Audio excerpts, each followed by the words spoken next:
What's up, everyone, and welcome back. You are here with District Baseball once again, and congratulations. There's no place better for your off season and just general baseball news.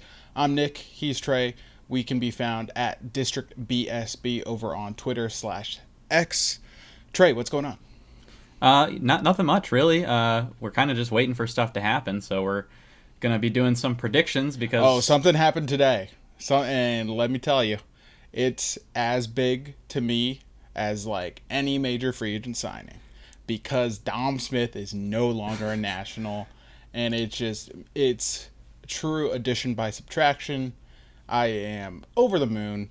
I also think, if I'm being serious here for a second, which never happens, it also really solidifies they're in the market for a power bat, most likely a corner.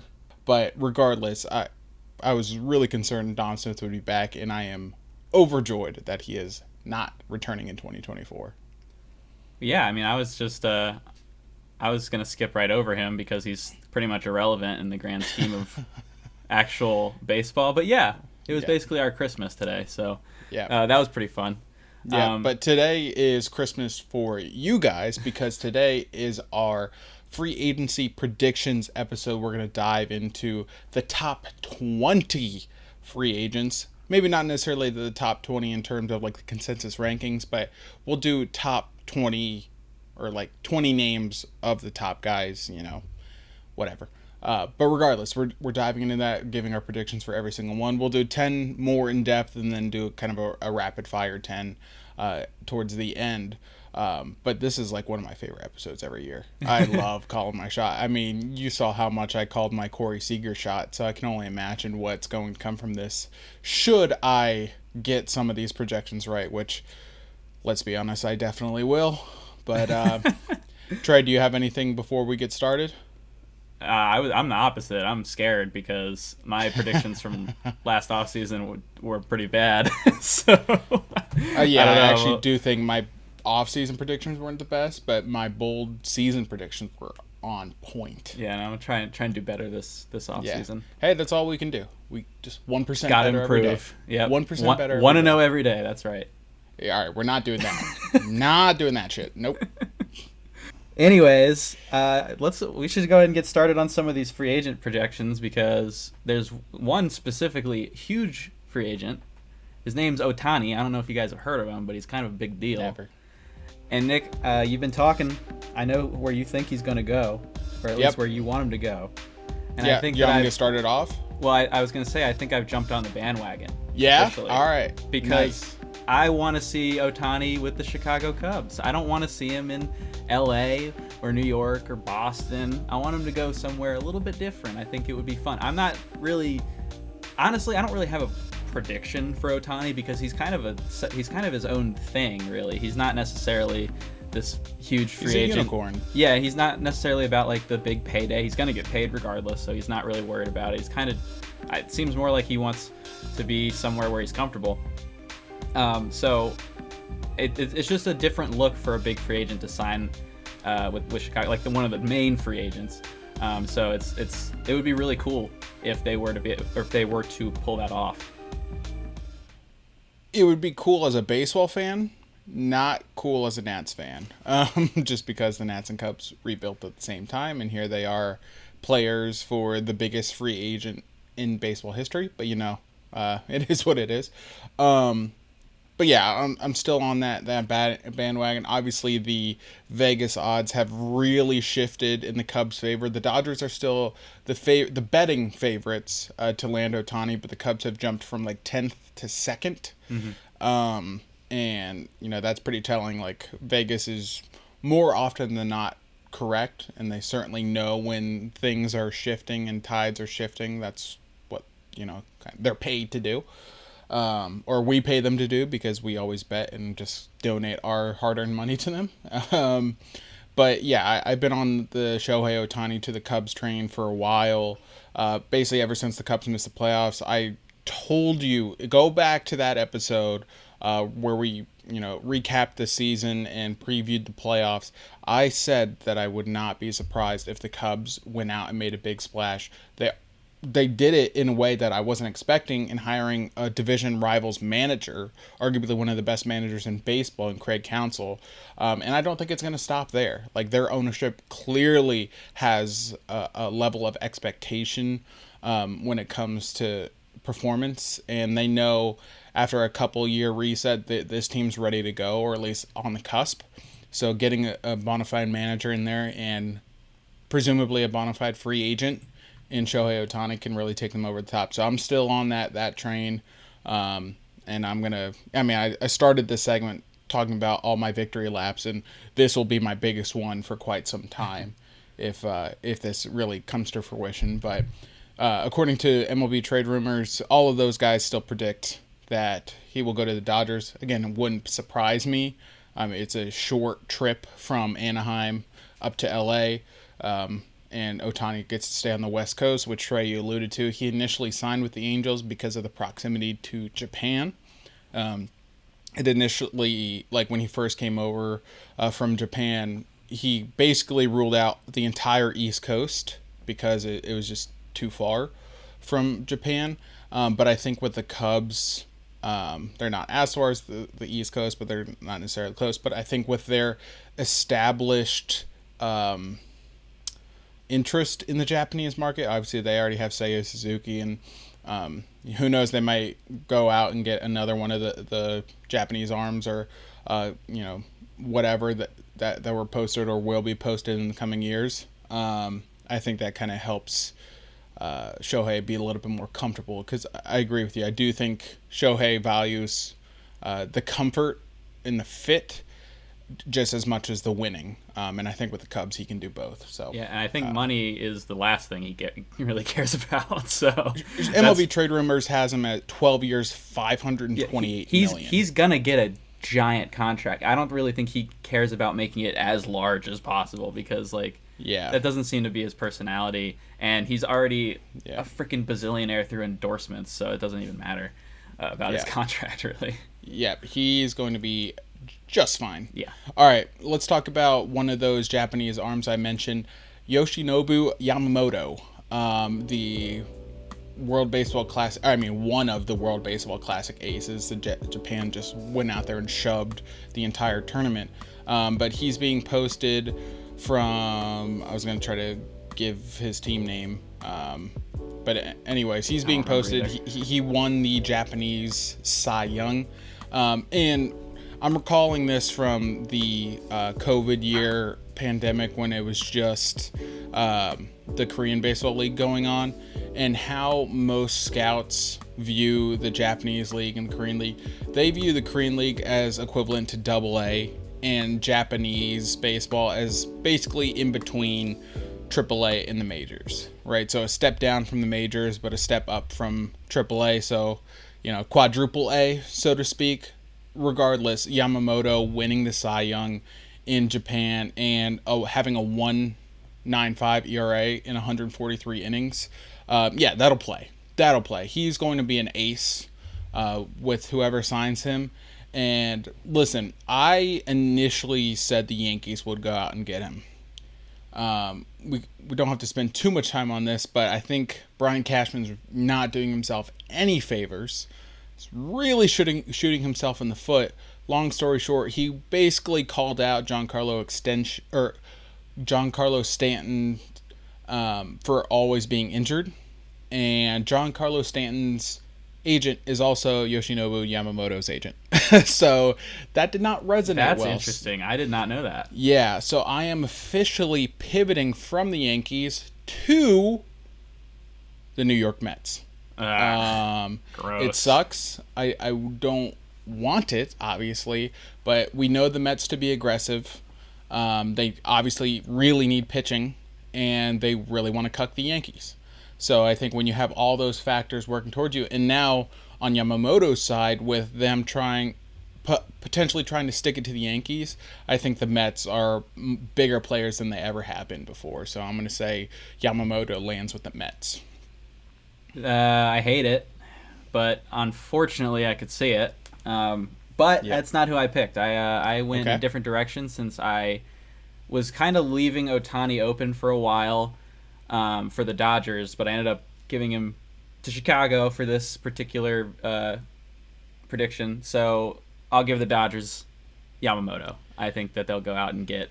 They're going to get a starter. It doesn't really matter which one, but like they'll probably go for the top guy since they're the Dodgers. So it makes a lot of sense to me that they would pursue one of the top starters because they really struggled with pitching for like the first time in a while last season. So sorry, I didn't mean to cut you off. I was just going to say, I see Yamamoto going to LA if Ohtani doesn't go there. Yeah, especially with, Walker Buehler's coming back from injury. Clayton Kershaw, who knows what his future holds. He could go elsewhere. He's a free agent as well.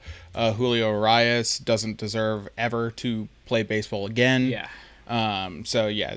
They really, really need pitching, so it would not shock me at all, especially if they miss out on Ohtani and then decide to pivot to Yamamoto. My thought process is the Yamamoto sweepstakes get settled before the Ohtani sweepstakes, so the Dodgers kind of miss out on both. Okay. That would be cool. That's my thought process. All right, let's move on to the biggest MLB free agent pitcher in Blake Snell. Again, short and sweet. I think Blake Snell deserves a lot more credit than he's getting right now. Everyone's so stuck on he doesn't pitch deep into games. A lot of that's philosophy based between the Rays and Padres. The walks are a little bit higher than you'd like, but the whip and the run prevention and all those other stats, like for 9, that's the most. Yeah. That's the most telling. He just doesn't give up any hits. Right. I think they're just diving a little too deep in it. All that being said, he's going to win Cy Young. He's a 2-time Cy Young Award winner. How often do those guys hit the market? He's going to get paid, and whoever pays him is going to get a really, really, really good pitcher. And unfortunately for the Nats, I have him going to the Phillies. Bummer. I think the fit makes sense. They could use a lefty, a high-quality lefty, like no disrespect to Ranger Suarez, but obviously he's no Blake Snell. And obviously Aaron Nola is a free agent, so if they lose out on Aaron Nola, then Blake Snell is hardly a consolation prize. So I have him going to the Phillies. Yeah, I'll get to my pitcher for the Phillies because I do have one, but it's not Blake Snell. Okay. I actually have Blake Snell heading to Boston because they're going to make one move. I just can't tell which one. They have to make a pitching move because they have nothing. It's like their best pitcher last year was like Cutter Crawford, and he was like, he was good, but they don't. That's not really the Red Sox way. They need an ace. And Chris Sale obviously isn't that guy anymore. That he was the last. Not that guy, pal. He's not that guy anymore. Not that guy, pal. So, bring in the new lefty to replace him, Blake Snell. Come on down to Boston. I think that's where he's going to end up.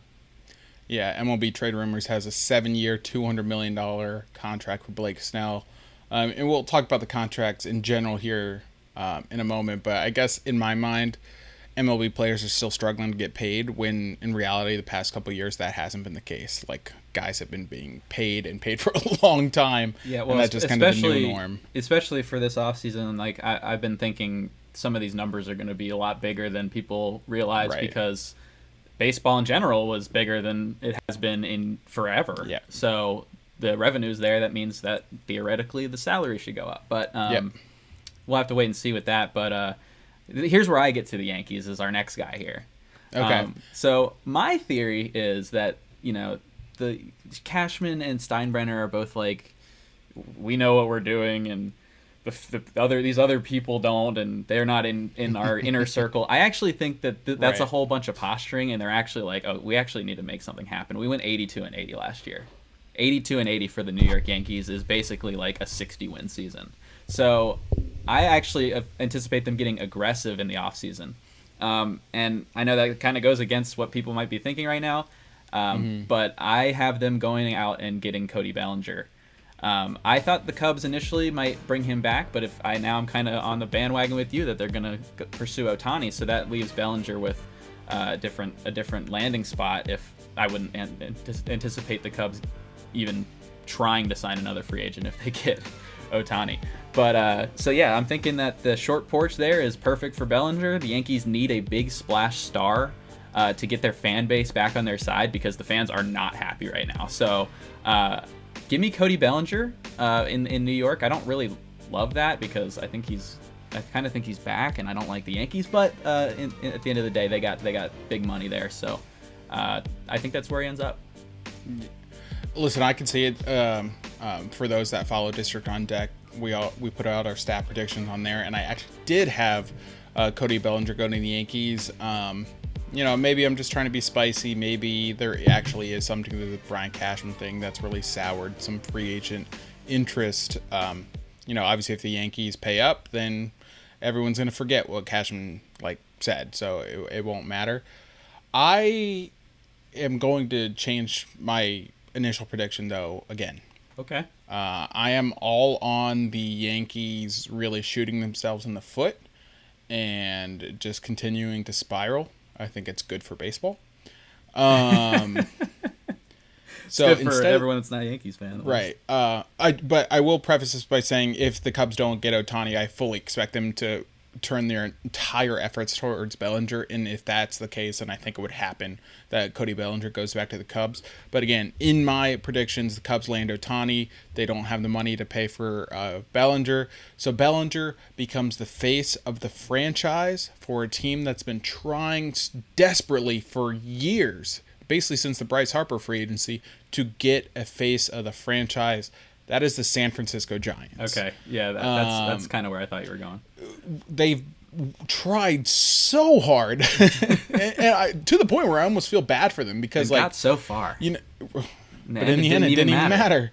But they've been trying for years, and I feel bad for them because typically we're like, baseball owners are cheap, they never spend. The Giants are trying to spend, it's just nobody goes there. They try to get Bryce Harper. Obviously, we know the Carlos Correa fiasco. They went after Aaron Judge. Arson Judge. Right. So it's they've tried for some of the biggest names in baseball, but I think Cody Bellinger is inevitably the one that sticks. And he just becomes that face of the franchise. Because listen, Cody Bellinger is a 28-year-old former MVP that hits free agent coming off an all-star season. How often does that happen? Basically, brace. End of list. You know? Yeah, pretty much. So Cody Bellinger is going to get a 12-year deal. I fully expect that. And the Giants not really having a ton of long-term, high AAV deals in place already, they can afford to, quote-unquote, overpay for Bellinger in order to secure him up long-term and make him the face of the franchise. So I think Cody Bellinger is going to the Giants. Yeah, I mean, financially it makes sense. You're exactly right that they're not committing a bunch of long-term money right now to anybody really. So they definitely have the option of doing so. It's funny because I actually had Bellinger going to the Giants at first until I decided to play this Yankees narrative that I'm playing now. But it would be a good fit there though. It would make a lot of sense. Yep. And so now moving over to back to starting pitching, off of our position player, Mr. Bellinger, going to Aaron Nola. So Aaron Nola's already been looked at, I believe, by the Braves and Cardinals. Correct. And I have him going to the Cardinals. So the reason I do is because, again, this is another team that struggled to put together consistent starting pitching last year. Especially while they were force-feeding Adam Wainwright starts with a 7 ERA. But, they need to make some kind of move here for a starting pitcher. It would make sense for them to go out and get one, pretty much any of these guys. But, I'm going to go ahead and say Aaron Nola is going to the Cardinals. I don't know why exactly. It just fits in my brain. So they're going to go for one of them, and I picked Nola to be that guy. The Cardinals are in an interesting spot in general just because they underperform so poorly, but they still have a decent roster. So I'm kind of curious as to see what they do this offseason, if they go fully, if they try to push fully with this group that they have currently, or maybe if they start selling off some assets. But I kind of expect them to push and go for some free agents, and I think Nola's that guy. Yeah, I would agree. I think the smart move would be to sell off Goldschmidt and Arenado, but I also agree that they're going to go for it. And short and sweet, I have Aaron Nola going to the Cardinals as well. Hey, there we go. I think they need pitching. I know they need pitching. They need an ace. And I don't know if I would necessarily consider Aaron Nola an ace. I think he's a very good number 2, but that's fine. Like, he's still going to get paid. He still deserves to get paid. Yeah. He's one of the most durable and consistent pitchers in baseball, and that's worth something. So I think that the Cardinals will outbid potentially the Phillies and the Braves and possibly the Dodgers for Aaron Nola's services and make him their ace of the future. Yeah, that's awesome. We had the same one there. Awesome. So then we're going to the best reliever in the market. Josh Hader coming off a really good season in San Diego. I've seen contracts going up to like 5-6 seasons on the contract for him, which kind of seems insane to me for a reliever, but he is a very, very good reliever. And to me, the contender that makes the most sense is the Texas Rangers, because although they just won the World Series, it was very clear and obvious that their bullpen is definitely the weak spot. It's not really a question. They were kind of just forcing Josh Sborz to pick up like ample innings all postseason, and it worked, but it's not something you want to fall into the habit of doing. So they get a reliable back end of their bullpen pitcher for years to come, probably 4 or 5 or maybe even 6 seasons, which would be pretty insane. But they have obviously shown the willingness to spend a ton of money, and it's worked for them. So I don't see why they would stop. I like it. I also like the Rangers staying aggressive, not getting complacent after winning World Series. So I like both. I have a little bit of a spicy take. Oh, okay. And it's surprising because this team shouldn't be all that surprising when it comes to free agency and spending. I have Josh Hader going to the Dodgers. I think that they could potentially miss out on some of the top guys, like an Ohtani, Yamamoto. And while I do expect them to address starting pitching in a significant way, what's the best way to make up for weaker starting pitching? A stronger bullpen. I also, for Hader's perspective, I think he's trying to break Edwin Diaz's mark for a reliever contract record. Yeah, that would make sense. And I think the Dodgers are really the only team that would do that. So like a 5-year, $105 million deal for Josh Hader in LA, I think that makes sense for both sides. So I have Josh Hader going to the Dodgers. Yeah, it is interesting that you point out that it, for normal free agents, you'd be like, okay, the Dodgers make sense because they pay everyone. Mm-hmm. But yeah, they've been such a pitching lab recently. They haven't had to do as much, big name free agent bullpen acquisitions because either they've found guys and put them in their pitching lab and made them elite, or they've had guys from their farm system come up and play well. So yeah, from that perspective, it is a little weird to float the Dodgers there, but it makes sense if they do miss out on some of the bigger starters. They also paid, this is a couple years ago, but they also were willing to give Kenley Jansen the reliever contract record as well. Yeah, that's so they have historical precedent to pay relievers big money, which I think is important here. Yeah, that's a good point. I wasn't thinking much about Jansen, but yeah. That's actually crazy that they paid him that much during that portion of his career where he was starting to decline a little bit. They outbid the Nats. He was almost a national. That's right. I forgot about that.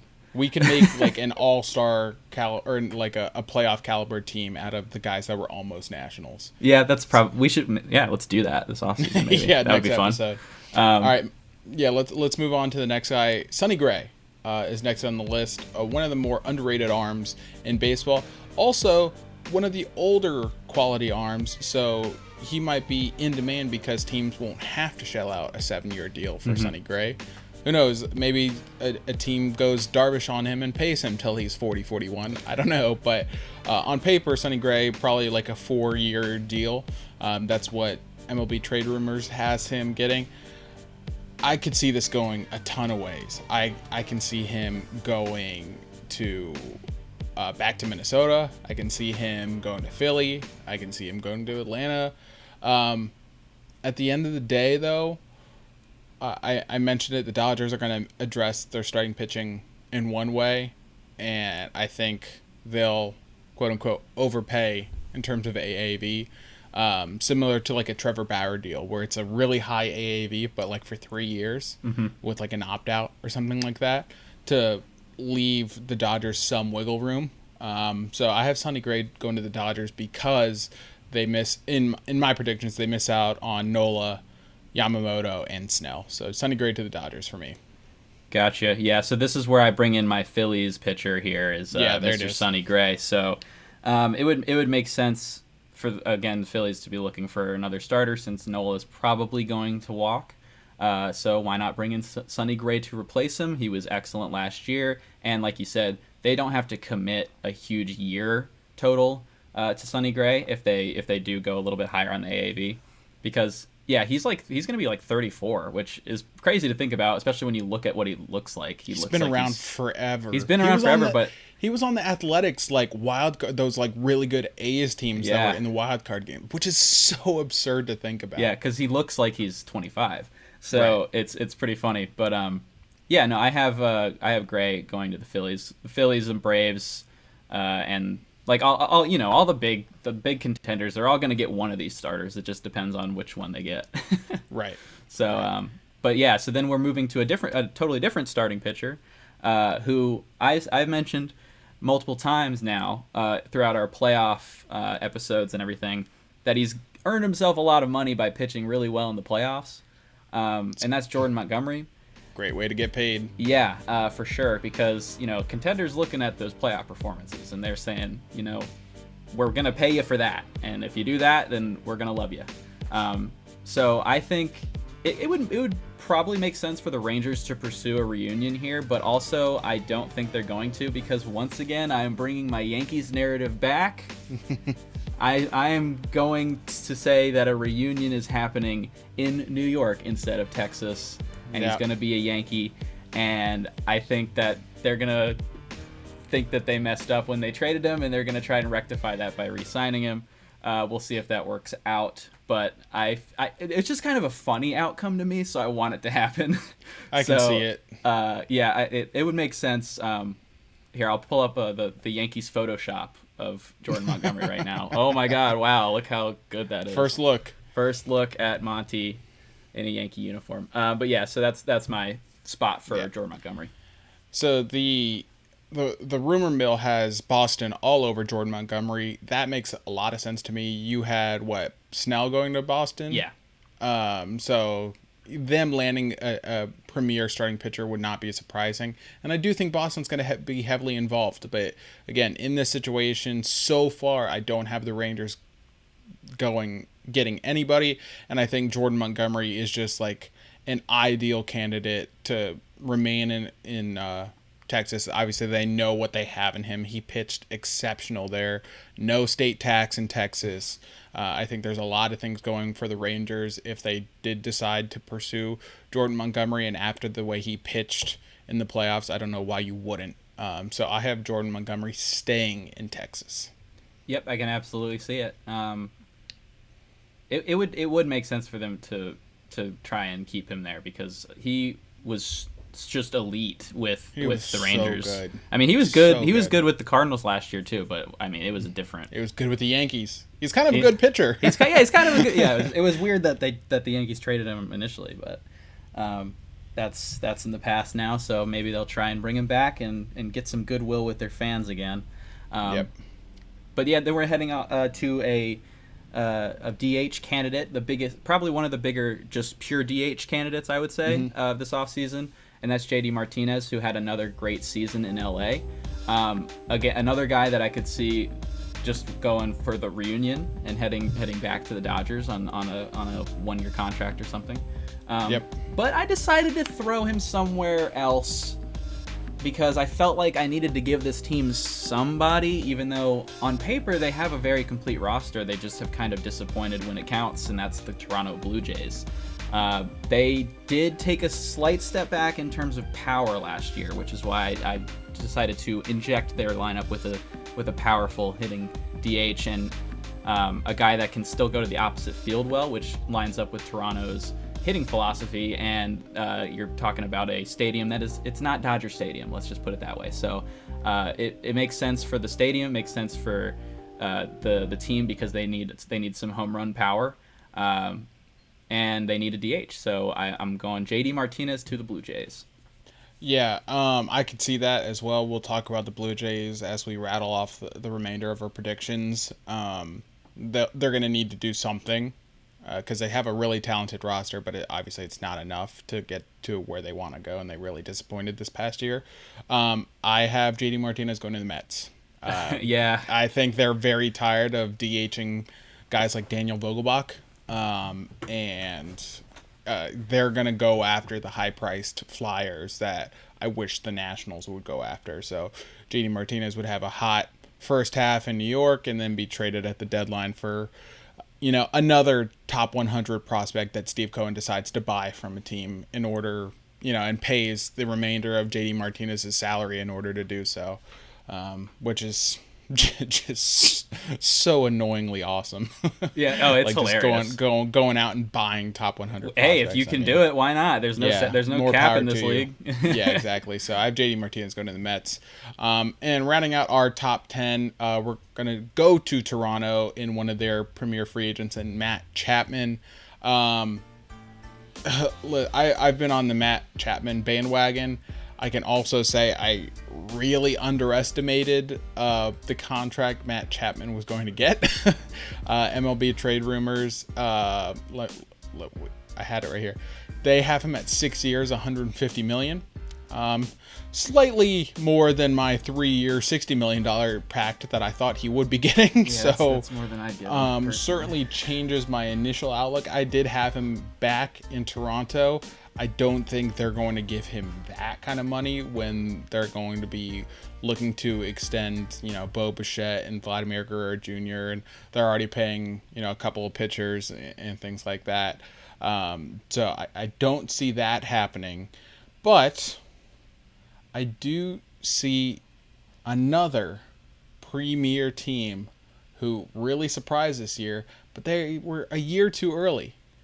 But they're willing to eat money and DFA a terrible starting pitcher, and they made the World Series. Yep.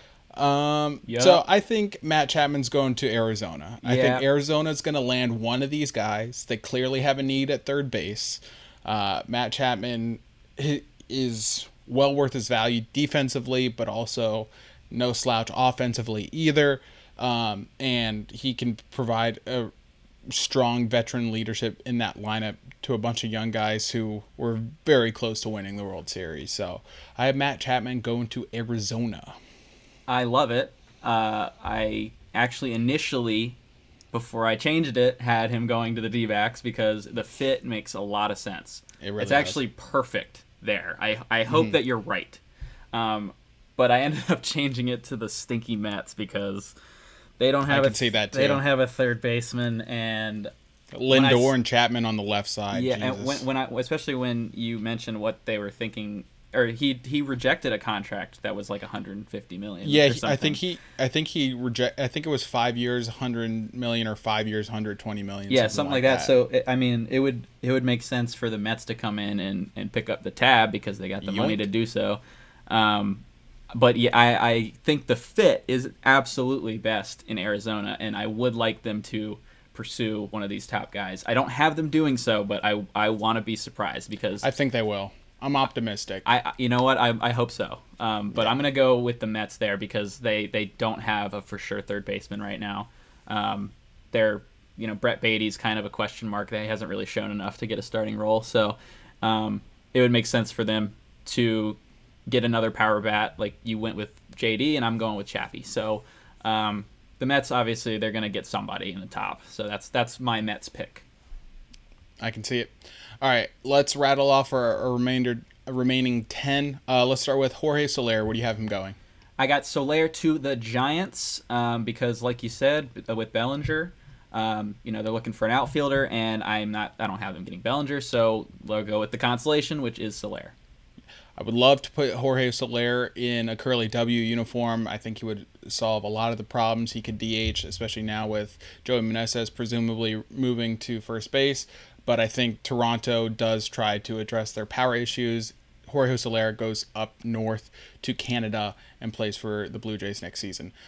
Next guy, Eduardo Rodriguez, probably the best starting pitcher remaining on the market. Where do you have Eduardo Rodriguez going?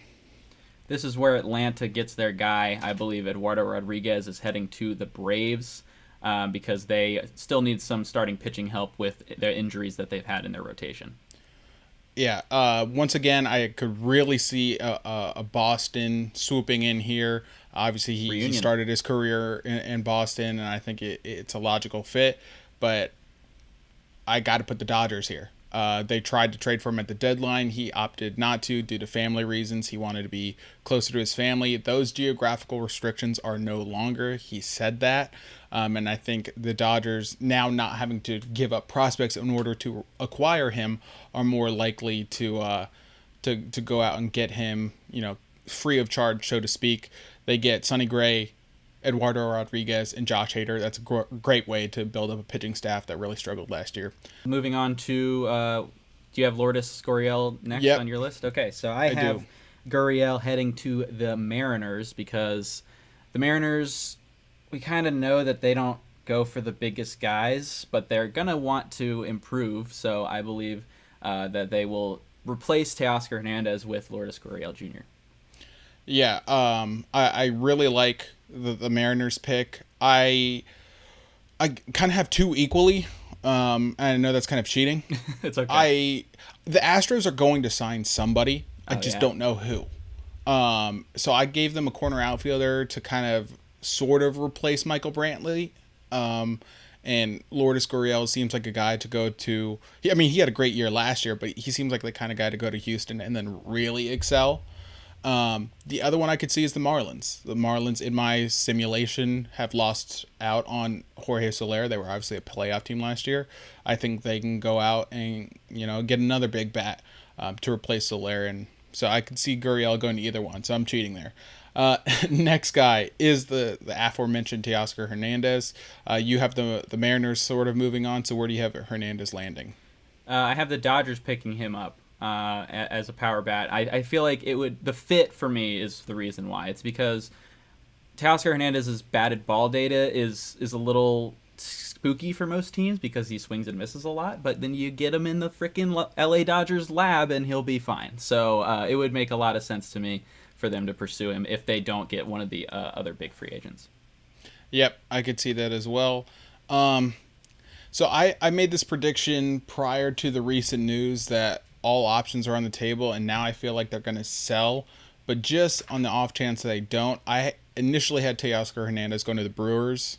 They also have lineup issues, and if they decide to go for it one last time, which I think would be a mistake, but you never know, I think he would be a good addition. He's kind of trending towards a primary DH at this point, but obviously now all teams have the DH, so it's a little bit more opportunity for Hernandez in free agency. My pivot would be like a team like the Dodgers or the Blue Jays and the Mariners that could use that big bat. So I could definitely see that. All right.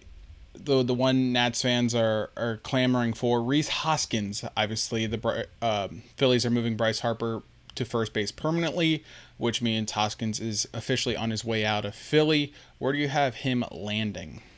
I do not have Rhys Hoskins landing in DC. I'm sorry, Nats fans, but I don't.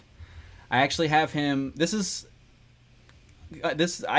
fit again. This is another fit. I don't know if they would actually do it, but the Cleveland Guardians need some homers, and I feel like Rhys Hoskins is the perfect guy to do that. Where they're not going to give him a multi-year deal because they don't really do that except for Jose Ramirez, and they would be able to get some power in a lineup that really, really needs it. They still have really good young pitching. They still have a great bullpen. They just need to add some thunder to that lineup. So give me the Guardians. I like it. I like the thought process. I would obviously love Hoskins in DC. I think they get outbid. And to really rub salt in the wound, I think they get outbid by the team that rebuilt at the same time they did. I think Rhys Hoskins signs with the Cubs on a 1-year deal to rejuvenate his value. The Cubs, obviously, they can afford to shell out the 20 million it'll take to get him for 1 year, and then obviously have him come off the books in 2025, so they're not shelling out two insane long-term contracts in the same offseason. Because again, in my simulation, they have Ohtani. I think Hoskins can rejuvenate his value there in Chicago on a really competitive team. The Cubs can I think Matt Mervis is their first base prospect. They can kind of bring him along slowly rather than inserting him into a playoff caliber team, as a rookie. So I think Hoskins to Chicago makes a lot of sense in my mind. All right, the last couple guys here. Lucas Giolito, bounce back candidate, supreme. Where do you have him landing? Bring him home.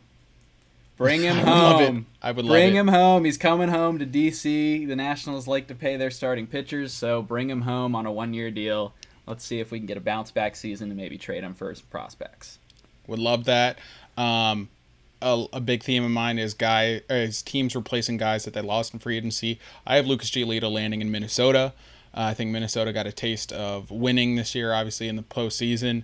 They're not going to want to just sit on their hands and let all their premier guys leave without trying to replace them. I think he goes to Minnesota. They try to give it another push in 2024 for a postseason run. Whit Merrifield is next on our list. Enjoyed an all-star campaign with the Blue Jays last year. A little bit older, but still some value. Where do you have Whit Merrifield landing? So I had Whit. I was trying to figure out exactly what he might be thinking, and if he's just trying to join a contender and go for the ring, or if he wants to start, because I think there's some places where he can get a starting spot, and I ended up going with the latter and put him with the Pittsburgh Pirates as their starting second baseman, and a guy that the Pirates could potentially trade to a contender if he does play well. It gives Whit the option to be a starter and prove that he still has some gas left in the tank, and it would make a lot of sense to me if he is thinking that in that way. I can definitely see it.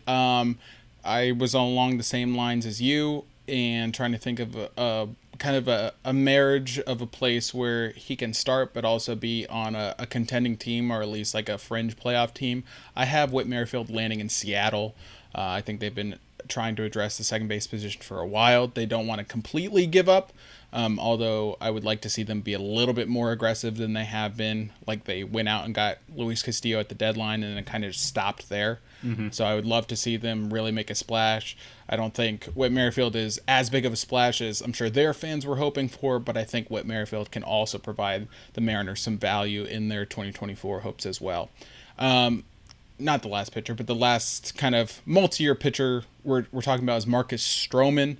Again, in my simulation, I have the Cubs getting Ohtani and then Rhys Hoskins. I do think they really need pitching, but I think they'll probably need to look elsewhere with so much money committed to position players. So I have Marcus Stroman going to the Diamondbacks. I think the Diamondbacks are really going all in. They go get Matt Chapman. They go get Marcus Stroman, and they try to make a run at this thing once again. I have Marcus Stroman going to the Diamondbacks.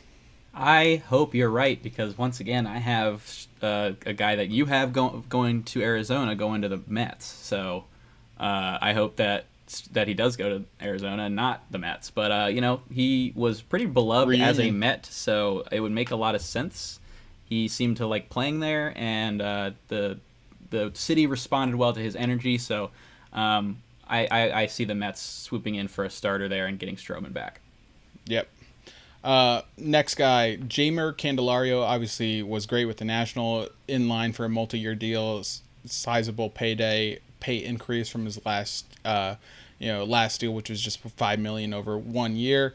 I initially had him going to Arizona, and I still think that's a big possibility, but I have the Diamondbacks paying off for Matt Chapman, so they wouldn't need Candelario. But, again, recurring theme here, Blue Jays lost Matt Chapman, so they go get Jeimer Candelario to fill the third base need. I think he provides a great fit to their lineup, can switch hit, has some pop, plays a solid defense. I think the Blue Jays get Jeimer Candelario. Yeah, that's actually a really good fit in terms of their hitting philosophy as well. Line drives, doubles, stuff like that, so that makes sense to me as well. But I actually have Candelario joining the New York Yankees. They are in the market for a third baseman. They have Oswaldo Peraza, who is an interesting prospect, but he can also play second base. So I don't think that should have any block Candelario from being signed. So I have him going to New York. I like it. And the last guy we're going to talk about today is Jack Flaherty. Short and sweet. I haven't mentioned them once, but I know they're going to make a move somewhere. I have Jack Flaherty going to the Braves and trying to resurrect his career in Atlanta on a competitive playoff team. For Jack Flaherty, I put him in Detroit, and the reason I did so is because it seems like Detroit is in the prime spot to make a move and potentially get one of these big free agents. They went 78 and 84. They're in a weaker division. Some of their younger players have played better last year, so it looks like maybe they're coming along. I couldn't find the right fit there, though, so I just kind of went ahead and threw the Tigers Flaherty just to say, hey, I see you, but I don't really know what they're going to do. Yeah. Yep. But honestly, they played okay last year, so if they were to sign a guy, it wouldn't actually be that surprising to me. I could see it, and I think it's funny how neither of us mentioned the Orioles, which well, is just very fitting for that ownership. Yeah, because of that dude. So yeah. Yeah. So prove otherwise. Sorry, O's fans. Prove otherwise, and maybe we'll predict next year that you'll sign some people. Yeah. Sorry, O's fans. But that does it for our top 20 predictions. Obviously, we'll revisit them as they turn out to be right, and if they're completely wrong, we'll just never mention them again. When they're all correct, we'll be back to toot our own horns, and when they're all wrong, we won't mention them forever and banish them to never exist again. Exactly, but here's to hoping that the MLB offseason picks up here in the coming weeks. Hoping no more poo viruses infect the meetings. For anyone who doesn't know what I'm talking about, there's a virus that upset some stomachs at the general manager meetings last week. Literal shit show. Yeah. Oh, that was good. Yeah. That was good. But yeah, so here's to hoping that the market picks up and we get some movement and some news in the coming weeks. But be sure to follow us on Twitter at DistrictBSB. Trey and my handles are below if you're watching on YouTube, or obviously if you go on Twitter, you'll find us there too. And yeah, that's pretty much all we got. Trey, you got anything before we head out? Let's turn on the stove. I need the stove to get warm. Let's make sure the stove works. Yeah. Let's get it going. Let's test the waters here and get some, because nothing's really happened and I'm bored. So yeah. let's turn it on at least. All right, final prediction before we head out. Who's the first guy to sign? Really quick. First guy to sign is going to be calling it right now, Eduardo Rodriguez. That's a good one. I will go with Teoscar Hernandez. All right, there we go. All right, guys, we appreciate it, and we will see you guys next week.